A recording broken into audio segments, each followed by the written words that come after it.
Halloween has been a, the question of the day. I know I get asked that every time I go home. What are we looking at for Halloween? You do have children. Yes. So I guess that as I looked at Halloween and been talking about this with senior leaders across the installation, it's an activity that we you're outside. First good thing in terms of COVID mitigation.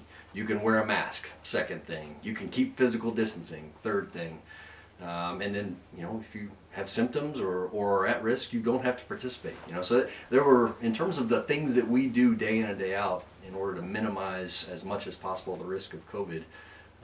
The actual act of being outside and trick-or-treating, probably not a significant risk to that, especially as I compare to other things we're doing. The challenge is, right now, as we have widespread transmission of the virus, both on the installation, off the installation. I mean, you look at a current map of Europe in terms of where cases are rising, and it's everywhere.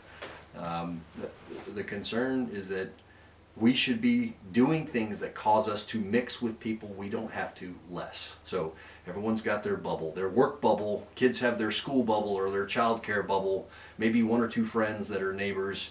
And as long as you are staying within that bubble, if somebody gets sick, spread of the virus is limited to that bubble. Mm-hmm. And so that the issue that I've seen over the last couple days is increasingly we can't identify where an infection comes from.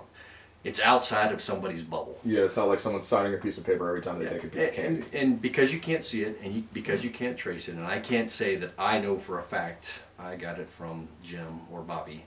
That fight Jim or Bobby. That creates a problem for us. And so trick-or-treating causes us to go and mix with people that we don't have to mix with.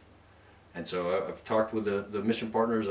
I've asked the commands across the installation to ask members of their command, their parents, to not take kids trick-or-treating. I think that creates a risk that right now is something that we should avoid. So your final word is, right now, trick-or-treating is a no-go at this moment. Right now, I'm asking all parents to not take their kids trick-or-treating.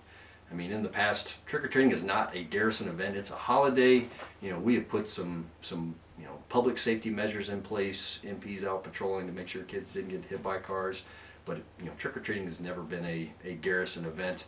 But what I am saying right now is that we are asking families to not go door to door. So don't give out candy if you are a house or a stairwell, and if you have a parent, if you're a parent and have kids that would otherwise go out and ring doorbells, then I'm asking parents not to do that this year.